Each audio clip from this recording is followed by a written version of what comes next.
اس کے علاوہ دیگر سلف صالحین کے بھی اس میں اقوال موجود ہیں کہ جو اس کے جواز کے قائل ہیں. جس طرح کنز العمال میں خلیفہ رابع حضرت علی رضی اللہ تعالی عنہ ان کا تذکرہ ملتا ہے کہ انہوں نے ابو طالب کا ایک شعر حضور علیہ السلام کی خدمت میں پیش کیا کہ ابو طالب یہ شعر آپ کے بارے میں پڑھا کرتے تھے. وَأَبْيَضَ يُسْتَسْقَى الْغَمَامُ بِوَجْهِهِ سِمَالُ الْيَتَامَى عِصْمَةٌ لِلْأَرَامِلِ کہ آپ کی ذات ایسی ہے کہ آپ کا چہرہ بالکل سفید ہے اور آپ کے چہرے کی وجہ سے اللہ تعالیٰ سے بارش مانگی جاتی ہے اور آپ یتیموں کے فریاد رس اور آپ بیواؤں کی نگہبان ہیں. حضور علیہ السلام نے اس شعر کو سنا اور آپ خوش ہوئے. معلوم ہوا خلیفہ راشد کا بھی یہی طریقہ اور یہی نظریہ ہے کہ ذات پیغمبر کے وسیلہ سے دعا کرنا جائز ہے.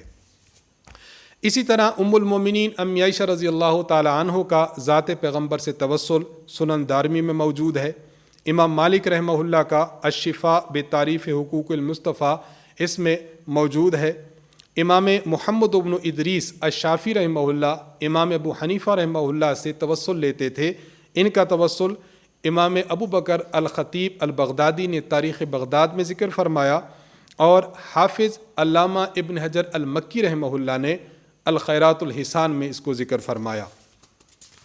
اسی طرح توسل کے بارے میں امام احمد ابن حنبل رحمہ اللہ نے امام شافعی رحمہ کا توسل لیا. شواہد الحق میں یہ موجود ہے. امام ابو عیسیٰ ترمذی رحمہ اللہ توسل کے جواز میں گویا اپنی سنن ترمذی میں باب قائم فرماتے ہیں. امام غزالی رحمہ اللہ احیاء علوم الدین میں اس کا جواز ثابت کرتے ہیں. امام نووی الشافعی رحمہ اللہ آپ توسل کا جواز اپنی کتاب الاذکار میں ذکر فرماتے ہیں. فتح القدیر میں علامہ کمال الدین محمد بن عبد الواحد ابن الحمام رحمہ اللہ توسل کا جواز نقل کرتے ہیں. تو فائل میں 20 حوالہ جات موجود ہیں جو اس بات کی دلیل ہیں کہ دعا میں نیک ہستیوں کا توسل لینا قرآن سے بھی ثابت ہے, احادیث مبارکہ سے بھی ثابت ہے, صحابہ کے سکوتی اجماع سے بھی ثابت ہے اور دیگر اکابرین کے اقوال سے بھی ثابت ہے.